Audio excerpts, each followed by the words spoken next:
بسم اللہ الرحمن الرحیم نحمده ونصلی علی رسوله الکریم اما بعد بسم اللہ الرحمن الرحیم۔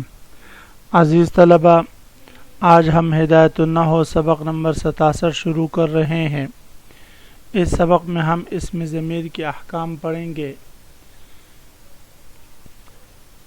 آج کے اس سبق کا خلاصہ یہ ہے کہ مصنف علیہ رحمہ بتائیں گے کہ ضمیر مستتر کی دو قسمیں ہیں۔ ایک ہے جائز الاستتار، وہ ضمیر جو کبھی لفظوں میں ظاہر اور کبھی پوشیدہ ہوتی ہے۔ پھر جائز الاستتار کے صیغے ایک واحد مذکر غائب اور واحد مؤنث غائب فعل ماضی اور مضارع، یعنی واحد مذکر اور مؤنث غائب فعل ماضی اور مضارع کی، جیسے ضربہ میں ہوا ضمیر، ضربت میں ہی ضمیر، یضرب میں ہوا ضمیر اور تضرب میں ہی ضمیر۔ اور دوسری قسم ہے واجب الاستتار، وہ ضمیر جو ہمیشہ لفظوں میں پوشیدہ ہوتی ہے، کبھی ظاہراً استعمال نہیں ہوتا۔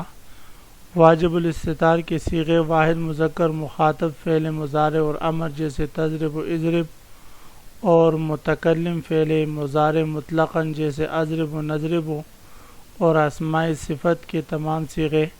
اسماء صفت سے مراد اسم فاعل، اسم مفعول، اسم تفضیل، صفت مشبہ کے تمام صیغوں میں ہمیشہ ضمیر مستتر واجب الاستتار ہوتی ہے۔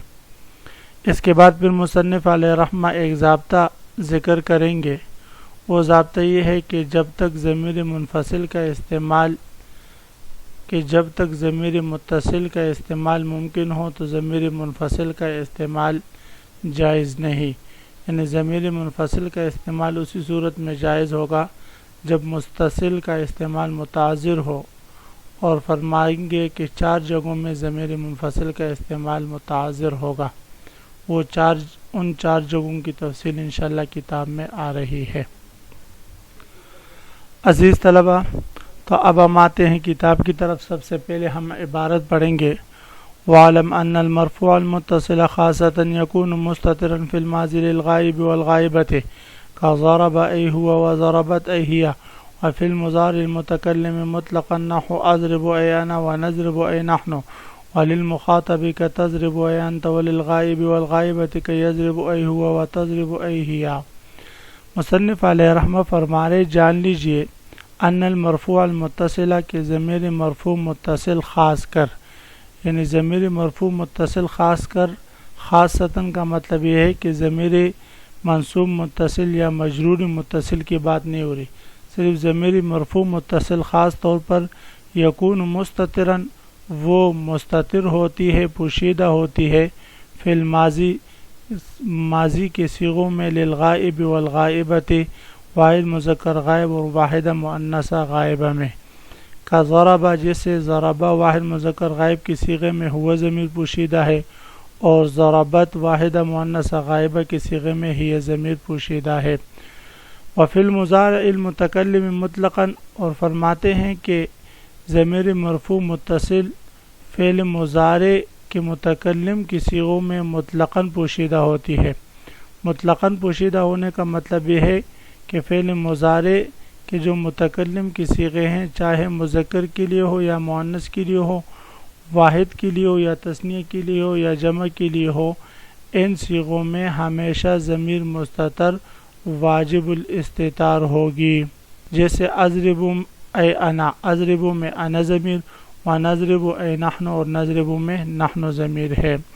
وللمخاطب، اور اسی طرح فعل مضارع میں واحد مذکر مخاطبہ کی صیغے میں، جیسے تضرب ہے، میں انت ضمیر بھی ہمیشہ مستتر واجب الاستتار ہوگی۔ وللغائب والغائبۃ، اور فعل مضارع کے واحد مذکر غائب اور واحدہ مؤنثہ غائبہ کی صیغوں میں، یضرب میں ہوا اور تضرب میں ہی ضمیر مستتر جائز الاستتار ہوگی۔ وفی الصفت، اور صفت کی صیغوں میں، صفت سے مراد اسم فاعل، اسم مفعول وغیرہما مطلقاً، اور ان دونوں کے علاوہ۔ تو ان مطلقاً کا مطلب یہ ہے کہ اسم فاعل، اسم مفعول اور ان کے علاوہ اسم تفضیل اور صفت مشبہ میں مطلقاً چاہے واحد کے صیغے ہوں، تثنیہ کے ہوں یا جمع کے ہوں، چاہے مذکر کے ہوں یا مؤنث کے ہوں، مطلقاً ان میں ہمیشہ ضمیر مستتر واجب الاستتار ہوگی واجب الاستتار ہوگی۔ تو ماضی کے دو صیغوں میں واحد مذکر غائب اور واحدہ مؤنثہ غائبہ میں، اور فعل مضارع میں واحد مذکر مخاطب اور متکلم کے دو صیغوں میں، اور واحد مذکر غائب اور واحد مؤنثہ غائبہ میں، اور اسم فاعل اور اسم مفعول صفت مشبہ اور اسم تفضیل میں مطلقاً یعنی تمام صیغوں میں ضمیر مستتر ہوگی۔ ولا يجوز استعمال المنفصل۔ اب یہاں سے مصنف علیہ رحمہ دوسرے ایک ضابطے کا ذکر فرما رہے، وہ ضابطہ یہ ہے کہ ضمیر منفصل کا استعمال جائز نہیں۔ منفصل چاہے مرفوع منفصل ہو یا منصوب منفصل ہو، ضمیر مرفوع منفصل اور منصوب منفصل کا استعمال جائز نہیں الا عند تعذر المتصل، مگر اسی صورت میں جب ضمیر متصل کا استعمال متعذر ہو، مشکل ہو، یعنی جہاں ضمیر متصل کا استعمال ممکن ہو وہاں ہم ضمیر منفصل کا استعمال نہیں کریں گے، وہاں ضمیر منفصل کا استعمال یہ جائز نہیں۔ ضمیر منفصل کا استعمال کیوں جائز نہیں؟ تو اس کی وجہ یہ ہے عزیز طلبہ کہ ضمیر متصل جو ہوتی ہے وہ فعل کے ساتھ کلمے کے ساتھ متصل ہوتی ہے اور اس کا استعمال اخف ہوتا ہے، اور کلام میں جب تک تخفیف پر عمل ممکن ہو تو تفصیل کی طرف نہیں جایا کرتا۔ تو اس لیے فرمائے کہ ضمیر متصل پر جب تک عمل کرنا ممکن ہو تو اس وقت تک ضمیر منفصل کا استعمال جائز نہ ہوگا۔ ہاں جہاں ضمیر متصل کا استعمال متعذر ہو جائے وہاں پر پھر ضمیر منفصل کی طرف ہم جائیں گے۔ اب ضمیر متصل کا استعمال کہاں متعذر ہوگا؟ تو اس کے لیے مصنف علیہ رحمہ نے 4 مثالیں ذکر کی ہے کہ 4 جگہ ایسی ہے کہ جہاں ضمیر متصل کا استعمال متعذر ہو جاتے ہیں۔ ان میں سے پہلی مثال ہے ایاک نعبد۔ یہ وہ جگہ ہے جہاں ضمیر اپنے عامل سے مقدم ہوں، تو اس صورت میں ضمیر مقدم جو ہوگا وہ ضمیر منفصل ہی ہوگا، متصل نہیں ہو سکتا، اس لیے کہ ضمیر متصل ہمیشہ اپنے عامل کے بعد اس کے ساتھ متصل آتا ہے، اس کے آخر میں استعمال ہوتا ہے۔ تو اب ایاک نعبد اور جیسی دیگر مثالوں میں جہاں ضمیر اپنے عامل پر مقدم ہو تو وہاں منفصل ہی استعمال ہو سکتا ہے، متصل استعمال کرنا متعذر ہو جاتا ہے۔ ایاک نعبد، ہم تیری ہی عبادت کرتے ہیں۔ وما ضربک الا انا، یہ دوسری مثال ہے جہاں پر ضمیر متصل کا استعمال متعذر ہو جاتا ہے، اور یہ وہ جگہ ہے کہ جہاں عامل اور ضمیر کے درمیان کسی چیز کا فاصلہ آ جائے، جیسے ما ضربک الا انا میں انا اور ضربہ جو عامل ہے اس کے درمیان الا استثناء کا جو ہے وہ فاصلہ آیا ہے، الا حرف کا اس فاصلہ آیا ہے، تو اس فاصلے کی وجہ سے اب ضمیر متصل کا استعمال متعذر ہو چکا، اس لیے کہ ضمیر متصل بغیر فاصلے کے اپنے عامل کے ساتھ متصل آتی ہے، اور یہاں پر فاصلہ آ چکا ہے تو اب مجبوراً ہمیں ضمیر منفصل ہی لانی ہوگی۔ انا ضمیر مرفوع منفصل ہم لے کر آئیں جو ضربہ کے لیے فاعل بن رہا ہے۔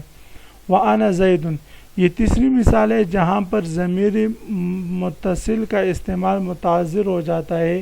یہ وہ جگہ ہے جہاں پر عامل معنوی ہوں، جہاں عامل معنوی ہوں تو وہاں پر ضمیر متصل کا استعمال متعذر ہو جاتا ہے، اس لیے کہ ضمیر متصل ہمیشہ وہ عامل لفظی کے ساتھ کلام میں متصل ہوتی ہے، عامل معنوی کے ساتھ اس کا اتصال ممکن نہیں ہوتا، اور یہ عامل معنوی اس صورت میں ہوتا ہے کہ جب ضمیر مبتدا یا خبر واقع ہو، اس لیے کہ مبتدا و خبر میں عامل معنوی ہوتا ہے۔ انا زید میں انا مبتدا ہے اور اس میں عامل معنوی ہے، تو اس عامل وہ مبتدا واقع ہے اور عامل معنوی ہے، تو اس لیے اس کا اتصال ناممکن ہے۔ وما انت الا قائما، یہ چوتھی مثال ہے جہاں ضمیر متصل کا استعمال متعذر ہے، اور یہ وہ جگہ ہے جہاں پر عامل حرف ہو۔ جہاں عامل حرف ہو تو یاد رکھیں عزیز طلبہ کہ حرف ضمیر مرفوع متصل میں عمل نہیں کرتا، باقی منفصل میں ضمیر منصوب اور مجرور متصل میں عمل کرتا ہے۔ تو اگر عامل حرف ہے اور جو ہے اس کے بعد ضمیر مرفوع ہمیں ذکر کرنے کی ضرورت ہو تو وہاں پر مرفوع منفصل ہم ذکر کریں گے، مرفوع متصل ہم ذکر نہیں کر سکتے، اس لیے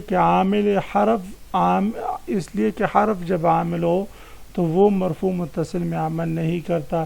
جیسے ما انت الا قائما میں ما کے بعد ہم نے انت ضمیر مرفوع منفصل ذکر کی ہے، متصل ہم یہاں پر ذکر نہیں کر سکتے۔ تو عزیز طلباء، آج کے سبق کا خلاصہ یہ ہوا کہ ہم نے پڑھا ضمیر مرفوع متصل سے متعلق کہ فعل ماضی کی 2 صیغوں میں اور فعل مضارع کے 6 صیغوں میں، اور اسی طرح اس میں فاعل، اسم مفعول اور اسم تفضیل اور صفت مشبہ کے تمام صیغوں میں ضمیر مستتر ہوتی ہے، بعض جگہوں میں مستتر جائز الاستتار اور بعض جگہوں میں واجب الاستتار۔